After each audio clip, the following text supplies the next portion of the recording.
Rand sat inside the small human transport ship, staring out the window at the silver-blue surface of the moon called Caravel. The ship was quiet, except for the low hum of its engines. Caravel was not like any other moon he had seen.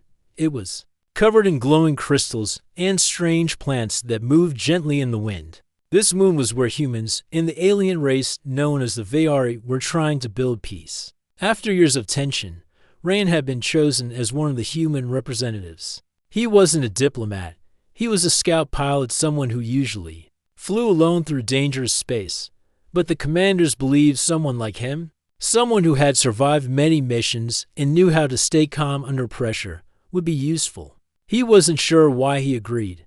Maybe he was just tired of war. As the ship landed, Rand checked his uniform. It was plain and neat, marked only with the symbol of Earth's Unity Council. He took a deep breath, stood up, and stepped out onto the landing pad. A group of alien figures stood waiting. They were tall and slim, with pale skin that shimmered softly under the moonlight. Their eyes were large and calm, with no sign of anger or fear. The Veyari were known for their logic, their control over emotion, and their quiet way of speaking. Rand tried not to stare. He had read reports about them, seen images in training files. But seeing them in person was different. They moved like wind through water, smooth and silent. One of them stepped forward. She looked younger than the rest of age could even be guessed with their kind. She wore a long silver robe with dark blue markings. Her hair was long and tied in a simple braid over one shoulder.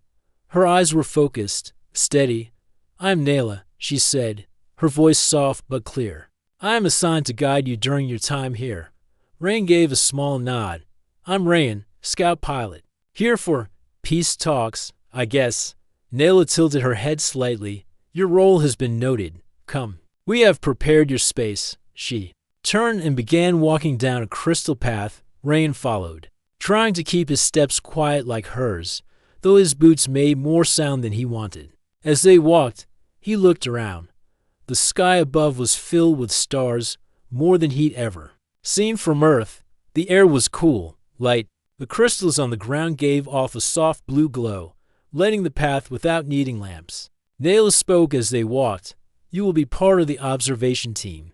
You are not to speak during the main meetings unless asked. Your thoughts may be shared afterward with your lead." Rand nodded. "Understood. There are rules on behavior," she continued. "No weapons outside approved zones. No sudden actions. No touching a Veyari without permission. And no offensive words."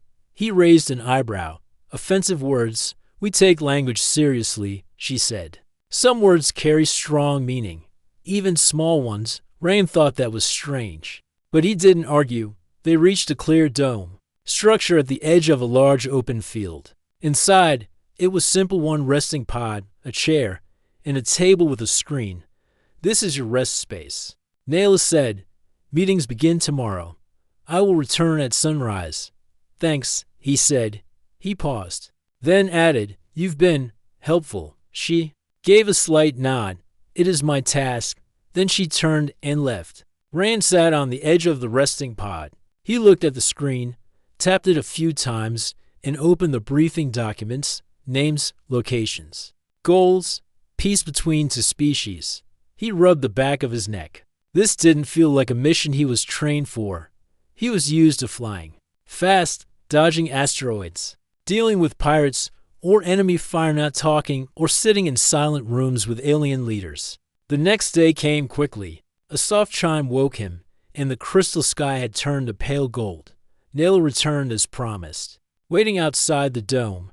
"You are expected at the Hall of Voices," she said. Rand followed her again. This time, they didn't talk. The path led them to a tall tower made of clear stone, rising high above the fields. Inside, many Veyari stood in quiet groups. Humans were there too, dressed in clean uniforms, their expressions tight and professional. Rand stood in the back as the talks began. There were speeches from both sides, careful words, promises of future trust. He listened, but his eyes kept drifting to Nayla, who stood at the edge of the room, watching everything. After the meeting ended, the humans gathered outside under a tall crystal arch. Some discussed their thoughts. Rand stood with his arms crossed, not speaking much. Nayla approached. "You were quiet," she said. "I didn't have anything smart to say," he replied. She blinked slowly. "Sometimes silence is wise." He gave a small laugh. "Maybe, but I'm not known for being wise." They began walking again, down a path lined with strange glowing plants. Rain glanced at her, then said, "You know, you're kind of lovely." Nayla stopped walking. Rain realized what he had said and quickly looked away. I meant helpful or peaceful. Whatever. Not in a bad way." Nayla's face changed slightly. A faint color rose on her cheeks. She looked at him for a long moment, then said softly, "Say it again, human." Rain blinked. "What?" "The word. Say it again." He frowned. "Lovely." She nodded once. "Yes." Rain didn't understand what just happened, but he saw the way her expression had shifted. It was small, gentle, but something was different.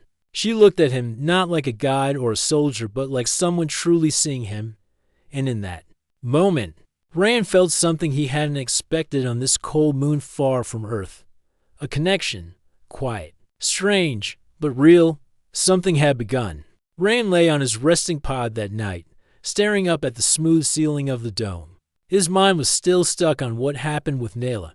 He had called her lovely by mistake. It had just slipped out, but her reaction was something he couldn't forget. The way she paused, the faint color in her cheeks, and then her quiet request, "Say it again, human." Why had that word mattered to her so much? He didn't sleep well. Every time he closed his eyes, he thought of her standing in the soft moonlight, eyes fixed on him like he had said something important, something dangerous or beautiful. He didn't know which. The next morning, she returned as usual. But this time, there was something different in the way she stood. Her arms were folded gently in front of her, and her gaze was softer. She didn't speak right away. Rand stepped outside, feeling awkward. "Morning." "Good morning," she replied. They began walking toward the hall again. The fields sparkled in the light. Small creatures moved between the plants, silent and fast. The air was cold, but calm. Naela finally broke the silence. "The word you used yesterday," she said. "It is not common in your language, is it?" Rand raised an eyebrow. "Lovely. It's common. People use it, but maybe not to describe, colleagues." "Do you use it for friends?" she asked. "Not really. More for people you admire. People who are kind or beautiful." Nayla stopped walking. "Beautiful," she repeated. Rand scratched the back of his neck. "I didn't mean it in a strange way. I just said it without thinking." "Your words have meaning," Nayla said. "To us, words carry emotion. We are trained to speak with control, but some words, they hold weight. Lovely is not a word used in our language, but I searched it last night." Rand looked surprised. "You looked it up." She gave a small nod. "It is a word of feeling, of value, of beauty, as you said. No one has used such a word for me before." He didn't know what to say. For a moment, neither of them moved. Nayla looked away toward the field. "Among the Veyari, we do not speak of appearance or feeling in public. It is considered private. To speak such a word in front of others, it means something." Rand felt a cold breeze pass over them. "I'm sorry if I caused any trouble. I didn't mean to." "You did not offend me," she said. Then she turned back to him. "But others may notice. You should be cautious." Rand nodded. "All right, I'll be careful." They continued walking. The path took them toward a smaller structure today. This was not a hall for official talks, but a learning dome, where both species shared knowledge, history, science, culture. Inside, human and Veyari members worked together, exchanging ideas. Rand sat at one of the display tables while Nayla moved to a control panel. She tapped the surface, and the air shimmered as images appeared, maps of Veyari star systems, symbols from their language, pictures of past events. "You may explore freely," she said. "This is a space for learning." Rand smiled a little. "Good. I'd like to understand your people better." He tapped through the maps, reading short notes and looking at the images. Many of them showed calm meetings, silent temples, large empty lands with tall trees and glowing rivers. The Veari world seemed peaceful, but distant. Nayla sat across from him after a while. She watched as he flipped through more images. Your people speak with color, she said suddenly. Rayan paused. What do you mean? Your language. It changes. You use emotion, tone, body. You tell stories even when saying simple things. It is like painting with sound. Rain laughed gently. I never thought about it like that. Nayla looked thoughtful. When you spoke yesterday, your tone was not planned. It was warm. It touched something unfamiliar inside me. He looked at her closely. You're not like the others. Her head tilted slightly. How so? You're curious. The others act cold, distant. But you ask questions. You think about meanings. You seem human, sometimes. Nayla's lips moved in something that might have been a smile. I have spent more time studying humans than most of my kind. I learn not just your words, but your ways. Sometimes I feel caught in between. Rain's voice softened. I think that's a good place to be. She looked into his eyes, and for a moment, they simply sat in silence. No noise, no screens. Just two people, alien and human, trying to understand each other. Later that day, they visited a sculpture garden built by both species. Some statues were carved from crystal, others from metal. Each one told a part of the long history between their people. Some showed peace, some showed war. Rand stood in front of a tall crystal pillar shaped like two hands reaching toward each other, but not quite touching. Naela joined him. This was made after the first peace attempt. It failed. Why did it fail? Rand asked. The humans used weapons during a Veari greeting. It was a mistake, but it broke trust. Rand sighed. We make a lot of mistakes. Naela looked at him. Mistakes can lead to truth. He turned to her. Do you think this one calling you that word will lead to truth? She did not answer at first. Then, with a calm voice, she said, It has already begun to. That night, back in his dome, Rand stood near the window and watched the stars. He kept thinking about her voice, her words, her still face and quiet strength. He had never thought he would feel anything on this cold moon. But something warm had started to grow, small and silent. And it began with a word he didn't even mean to say. The following days on Caravel passed with a quiet rhythm. Rand continued his role as an observer in the peace talks. Most of the meetings were slow, filled with formal greetings, long speeches, and silent pauses, yet every moment outside those halls felt more important to him, especially the moments spent with Nayla. Rand and Nayla began sharing more time beyond their duties. At first, it was simple, walking the glowing paths between buildings or sitting near the learning domes. But over time, their talks grew deeper. They spoke about memories, dreams, and the differences between their two worlds. One evening, after a long session in the Hall of Voices, Nayla approached Rand with a calm expression. There's a place outside the central field, she said. Few humans go there. Would you like to see it? Rand nodded without asking what it was. He trusted her. They walked in silence, passing the usual buildings and towers. Soon, they entered a narrow trail lined with smooth stones. The air was cooler here. The sky above looked clearer. The stars were brighter. The trail opened to a wide crystal plain. In the center stood a strange, leafless tree made of silver roots. It shimmered in the starlight like metal and glass. Around it grew small flowers with soft lights inside them. Rand stared at the tree. What is this place? Nayla stepped closer to it. It is called the Listening Field. Veari come here in silence to think. Some believe the tree hears your thoughts. Rand walked beside her. Do you believe that? Nayla looked up at the glowing branches. I do not know, but it helps me feel calm. They sat on the smooth ground. A gentle wind moved across the plain, carrying a faint humming sound like music coming from deep inside the crystals. Rand watched her for a while. Her eyes reflected the starlight. She looked peaceful, not like a guide or a warrior, but like someone simply being herself. I used to think aliens didn't care about feeling. He said softly, that you were all logic and rules. Nayla nodded slowly. That is what we show. But it is not all that we are. Rand smiled. I'm glad I met you. She turned to him. You speak with warmth again. He laughed under his breath. I can't help it. That's how I talk. Nayla tilted her head. It is different from Vayari's speech, but it comforts me. They sat together without speaking for a long while. The stars above them shifted. Slowly, time felt different in that place. Nayla finally asked, do humans often use the word you said before? Rain looked at her. Lovely. Yes, not always. He said, it's special. It means someone is more than just nice to look at. It means they're kind, gentle. Someone you want to be close to.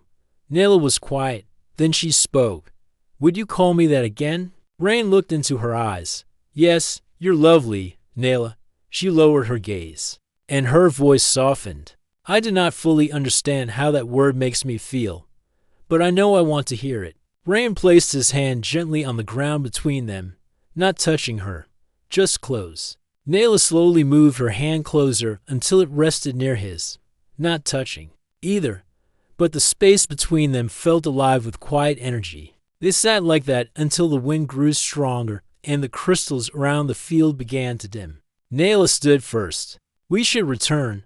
It is not safe to be away from the center after this hour. Rain nodded and rose beside her.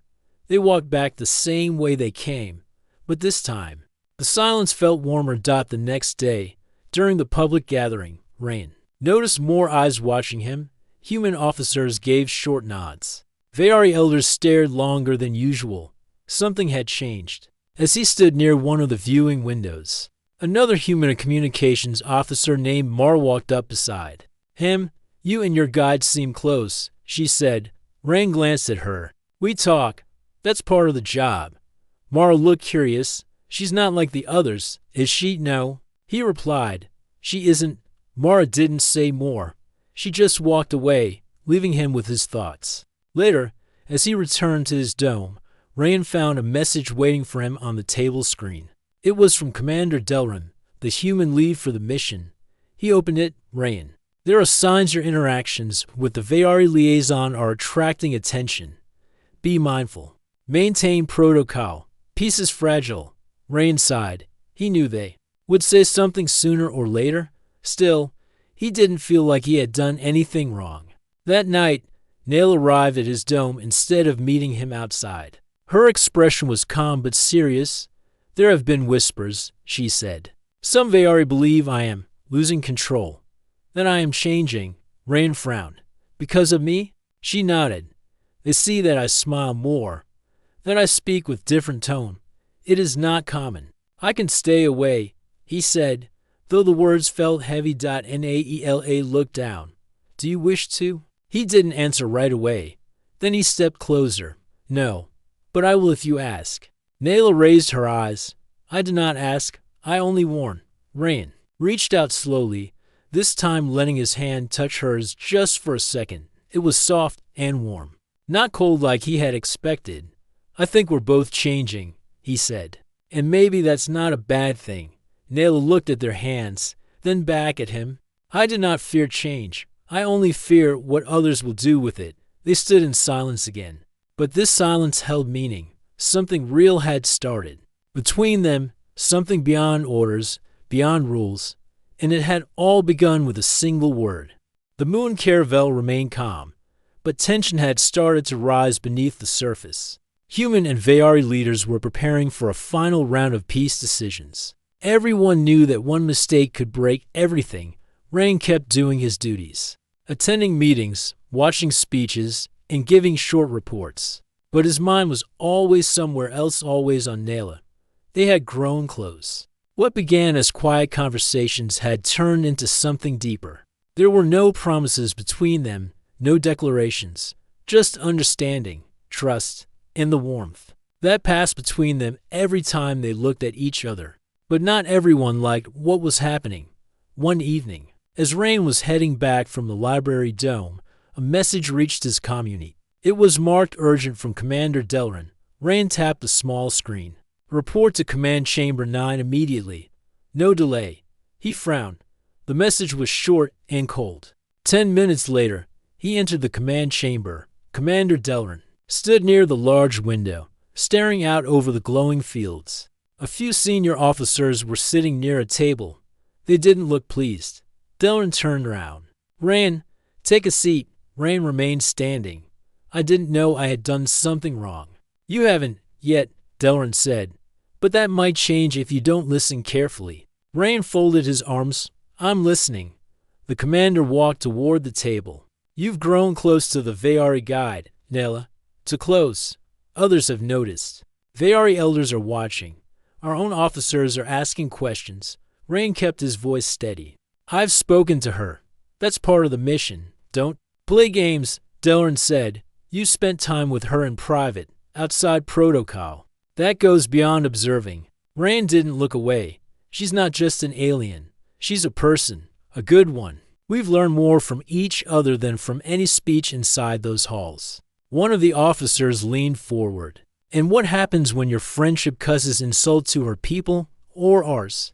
We're walking on glass here. Delrin added, we brought you here because you were calm under pressure, smart, focused. But now you're letting feelings guide your choices. You're putting the mission at risk. Rain took a deep breath. You want me to stop seeing her? We want you to remember your place, Delrin said. You're a soldier. You're not here to fall in love. Rain didn't answer. Do I make myself clear? Delrin asked. Rain gave a slow nod. Yes, sir. Good. Dismissed? Rain left the room without another word. But inside, something was burning. That night, he didn't return to his rest dome. Instead, he walked through the lower paths of Caravel, paths most humans didn't visit. Crystals glowed under his boots. The wind whispered in strange tones. And then he saw her. Nayla stood alone by a quiet pool. The water reflected the stars above. Her long robe moved gently in the breeze. You came, she said without turning. I had to, Rain said. They told me to stay away from you. Nayla finally looked at him. Her face was calm, but her eyes were sad. They told me the same. Rain stepped beside her. They think we're breaking the rules. Are we? She asked. He shook his head. I don't know. But I do know that the moments I spend with you feel more real than anything else here. Nayla looked at the water again. In my world, strong emotions are feared. They say it clouds the mind, makes decisions weak. And do you believe? Then Nayla was quiet for a moment. Then she said, No, not anymore. Rain smiled. Then let's stop hiding. Nayla's eyes met his. They will be angry. Let them be, Rain said. We're not doing anything wrong. Nayla stepped closer. The space between them felt smaller than ever. She reached out, slowly, carefully, and touched his hand. I have never done this, she said. Never reached for someone without being told to. Rain looked at her hand in his. Then maybe this is the first step towards something new. They stood like that for several minutes, no words, no movement. Just the simple truth that they had found each other in a place made for silence and rules. Suddenly, a noise broke the moment. A signal on Nayla's wrist device. She checked it quickly. We are being summoned, she said. Another gathering. Emergency level. Rain's face grew serious. Something's wrong. They walked together back toward the central hall. On the way, human guards were running to their posts. Veari stood in silent groups. Weapons in hand, a human officer passed Rain and said, Rogue attack on the outer ridge. We don't know who's responsible yet. Could be an anti-peace faction. Rain and Nayla reached the hall just as a warning chime echoed across Caravel. Lights turned red. Protective barriers rose from the ground. Nayla, Rain said, You need to stay inside. I'm part of this now, she replied. If danger is here, I will not hide. A loud blast shook the ground. Somewhere nearby, a crystal tower fell. Dust rose into the air. People screamed. Rain grabbed Nayla's arm. Come with me. We need cover. They ran through a side corridor just as another explosion hit the nearby building. Stone and glass shattered behind them. Inside the service tunnel, Rain checked her for wounds. You're all right, she nodded, breathing fast. Yes, we need to reach the central command. They'll need help defending the west wall. But before they could move again, part of the tunnel collapsed behind them. The exit was blocked. Nayla stepped forward, pressing her hand to a wall panel. Strange symbols lit up. I know a way, she said. But I must break protocol. Rand smiled faintly. We've already broken enough today. She activated a hidden door. A soft light glowed from inside. They entered the secret path. Moving quickly as they reached the upper platform, Rand could see the flames outside, but he could also see human and Veari forces standing together defending side by side. We're not the only ones breaking old rules, Rand said. Nayla looked at him. Maybe this will change everything. They stood at the edge, ready to join the defense, two hearts from different worlds, no longer hiding, no longer silent, together. The fire lit the night sky of Caravel. Flames flickered against the tall crystal towers, casting strange shadows on the ground. The peaceful moon had turned into a battlefield. Rand and Nayla stood side by side on the upper platform, looking out at the chaos.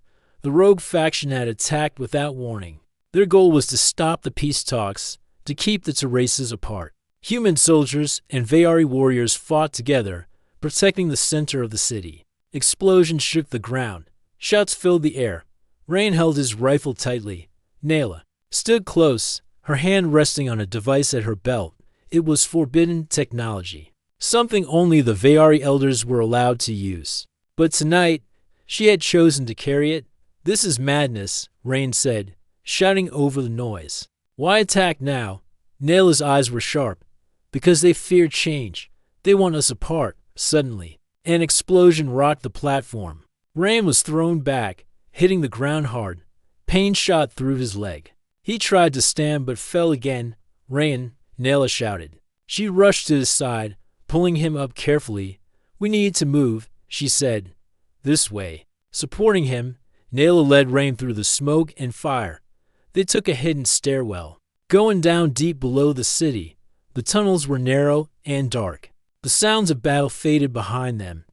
But danger was not over. Rand winced as he tried to walk. My leg. Nayla stopped and looked at him. It is hurt, but you can still move. I'm fine, he said.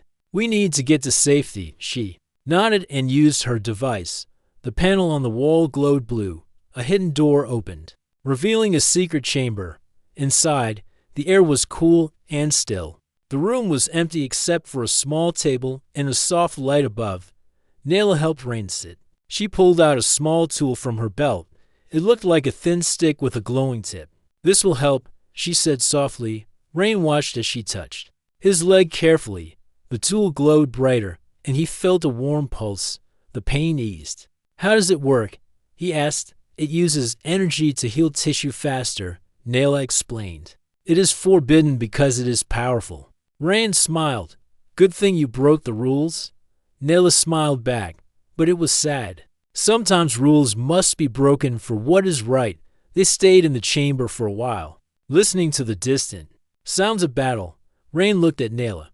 What will happen to us if we are caught together? She took a deep breath. We will be judged. Judged, yes, both by my people and yours. Rand frowned. I don't care what they say. I care about you. Nayla's eyes shone. And I care about you. Suddenly, a soft knock came from the door. Nayla stood quickly and opened it. A young Veari warrior entered. There is a message from the elders, he said. They want you to come to the council chamber immediately. Nayla nodded. I will go. Rand, stay here. He shook his head. No, I'm coming with you. She hesitated but saw the determination in his eyes. Very well. They left the secret chamber. Moving carefully through the tunnels, the city was still in chaos above, but here below was quiet. When they reached the council chamber, the doors opened slowly. Inside, a group of tall Veari elders sat around a glowing table. Their faces were stern, eyes cold. Rand felt a wave of nervousness. These were the leaders who decided the fate of their people. One elder spoke first. Nayla, you have broken our rules by forming an emotional bond with a human. Nayla stood straight. I did not break the peace. Another elder said, you endangered the mission and your honor. Rand stepped forward. I am responsible. 2. The room fell silent. An elder looked at Rand. You are a soldier. Your duty is to follow orders, not create alliances of the heart. Rand held his ground. Sometimes, understanding comes from the heart. The elders whispered among themselves. Finally, the leaders said, "We will hold a trial. Both of you must answer for your actions." Rain and Nayla were led to separate chambers to prepare. The trial was to be public. All who wished could watch. On the day of the trial, the hall was filled with humans and Vaari alike. The tension was thick. The elder leaders spoke. "You have chosen to break the ancient laws of separation. You have shown weakness through emotion." Nayla replied, "I see strength in connection. In trust." Rain added, "We are stronger together. Our worlds need to learn that." The trial went on for hours. Witnesses spoke of the attack, the peace talks, and the secret moments between the two. Some spoke with anger, others with hope. In the end, the council made a decision that surprised many. "While you have broken tradition, you have also shown the way forward."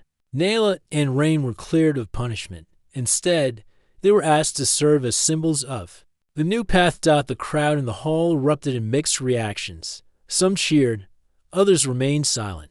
Rain looked at Nayla, relief and joy shining in his eyes.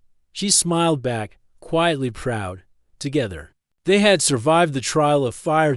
And now, the real work of peace could begin. The trial was over. Rain and Nayla stood before a crowd filled with humans and Vaari. Many eyes watched them, some filled with hope, others with doubt. The council had cleared them, but the journey was far from finished. The Vaari elders, known for their strict traditions, were still wary. Their silence during the trial showed their reluctance to change. But the younger Vaari were different. They whispered among themselves, curious and excited. Nayla felt the weight of her people's expectations. To many, she was a symbol of rebellion. To others, a symbol of hope. Rain noticed the tension, but also saw the small sparks of change. He stood beside Nayla, ready to face whatever came next. Days after the trial, the council called for a special meeting. It was not just for the leaders, but for representatives from all parts of Vaari society, including the youth. Nayla was asked to speak. When she stepped forward, her calm voice filled the large hall. "We have lived by old rules for many cycles, rules that keep us apart, silent, and afraid of feeling. But the world is changing. Our connection with humans shows that emotions are not a weakness, they are a strength. They build bridges, not walls." The crowd listened. Some nodded slowly. Others remained silent. A young Vaari stepped forward. "Nayla speaks truth. I have seen the human world. It is full of feeling, yes, but also courage and kindness. We should not fear what is new." The elders looked surprised. Some frowned, but the younger voices grew louder. Rain watched quietly, proud of Nayla's courage. After the meeting, a small group of Vaari approached Nayla and Rain. They wanted to learn more about human ways. They asked questions about friendship, trust, and love. Nayla smiled. "These are the things that bring us together." Meanwhile, human leaders began to see the change. They invited Nayla and Rain to speak at gatherings about the power of unity. One evening, as the sun set behind Caravel's crystal mountains, Rain and Nayla sat together on a hill overlooking the city. Rain looked at her and said, "You have changed their minds." Nayla shook her head gently. "We changed together." Rain smiled. "Maybe it started with a simple word." Nayla laughed softly. "Lovely." They sat in silence, watching the stars. A new future was taking shape, one built on trust, hope, and the courage to break old ways. The dawn on Caravel was soft and quiet. The sky was a gentle mix of pink and blue. After many cycles of tension and struggle, the moon seemed to breathe relief. The peace talks had reached a new level. Both humans and Vaari were ready to begin a fresh chapter. Rain stood outside the council building, looking at the crowd gathered in the Crystal Plaza. Humans and Vaari mixed freely, talking and smiling. The air was filled with hope. Nayla came beside him. Her calm face held a small, warm smile. She wore the simple silver robe of a Vaari guide, but now it had a new meaning. She was no longer just a messenger between worlds. She was a bridge. "Today is important," Nayla said softly. Rain nodded. "It feels like the start of something real." Inside the council hall, the final peace agreement was read aloud. Leaders from both species spoke with sincerity and respect. The agreement promised friendship, shared knowledge, and cooperation. When the speeches ended, a new tradition began. The human and Veyari representatives planted a crystal tree together in the plaza. Its branches shone bright, symbolizing growth. In unity, Ayen and Nayla stood side by side as the tree's light spread across the plaza. People cheered. Some wiped tears from their eyes. Later, as the crowd began to fade, Nayla turned to Rain. "There is something I want to say," she said, her voice steady but soft. Rain looked at her, heart beating fast. She took a small breath and said, "You called me lovely on our first day. I want you to know, you will always be my first human friend. More than that, you are special." Rain smiled and took her hand gently. "I meant every word," he said. Nayla's eyes shone with light. "Then I will say it again." "Say what?" Rain asked. "Lovely." She repeated the word slowly, as if tasting it. Rain laughed, his heart full. Together, they watched the crystal tree shine. The future was uncertain, but with trust and friendship, they knew they could face it. A new dawn had arrived for Caravel and Earth, and a new story had just begun.